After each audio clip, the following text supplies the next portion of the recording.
Christians are us. We're looking for signs, and guess what? You are the sign. You are the sign for a lost generation. You are the sign for your family. You are the sign for your friends. You are the sign for your neighborhood. I sometimes wonder when I walk outside, there's always this neighbor I look, I'm like, every time I go outside, this joker is there. What's up with that?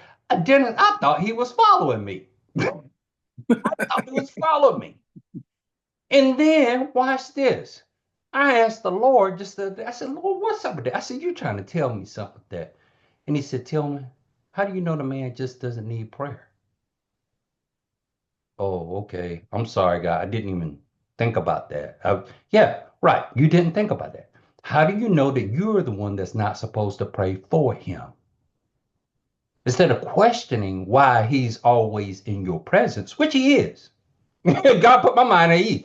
He is. But the purpose of him being in your presence is to remind you that you need to pray for him. You're the sign, bro. You're the sign of any sign of Christ he might even see today. You it. And so, yeah, he is following you because guess what? You are the sign. Lord have mercy. I hope I'm helping somebody out there who's wondering, why is this person, am I always running into this person? Why is always that convenient to happen? Again, not passing judgment on anyone, because that's not what this is about, right? But it is about spreading the hope and the love of Christ. That's what we do. All right, okay. I hope I'm helping somebody. All right, watch this. Okay, so we're in a point now where Jonah's gone out, and the Lord said, "Look, this is what the deal is. That you got these people here. They're 120,000. They can't tell the left hand from the right hand, and also many animals. Okay, all right. But I really want to share with you what I discovered about Jonah." Because, see, again, this whole Bible study lesson is about Jonah, this Jonah being a sign. But Jonah got a bad rep so bad in his own book, named after him, that the only 90% of the time we think about Jonah, we think about someone that was swallowed up by a fish. We think about someone who was disobedient to God. That's what we think about. God told him to go to the city he didn't want to go to. Those are the three main things we think about when we think about Jonah. But let me tell you who Jonah really is. He's those things too. Don't get me wrong. But let me show you something else about Jonah. Let's go to the book of Matthew. The book of Matthew. You got to read this for yourself. So I pray and hope you guys got your own Bible. I need you to go to the book of Matthew. And I want you to look at the 12th chapter. Okay, the book of Matthew, the 12th chapter. And I want you to start looking at verse 38. Now, I know everybody here is well studied, but again, hopefully, we're beginning to spread the gospel out on YouTube. So not everybody is as church and as well learned as we are here in the setting. So for those who may not know about something about the Bible, is that whenever you see items that are written in red, those are being referenced that Jesus is speaking. Okay, these are a recording of his words. Okay, so that you, without a shadow of a doubt, would know the source in which the words are coming from. And so when you get to the 12th chapter of the book of Matthew, and in the 38th verse, there is a subtitle there. I know in the version that I'm reading out of, that's the New International Version here of the Bible, the NIV version. And it has a subtitle there, The Sign of Jonah.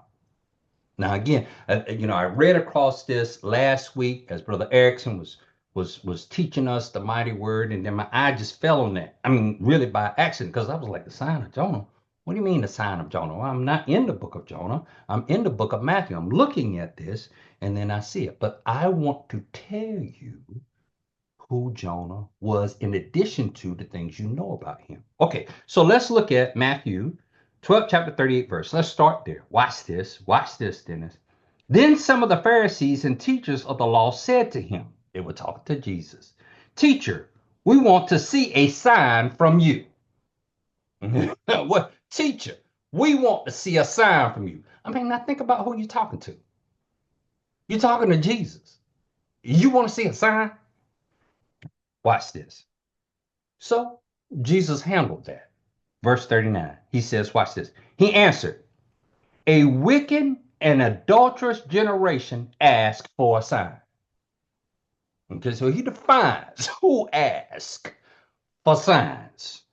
It says, a wicked and adulterous generation ask for a sign. You're the ones asking. I know who you are.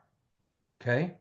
But none will be given it except the sign of the prophet, watch this, Jonah. Wow. I mean, that's powerful to have Jesus reference your name.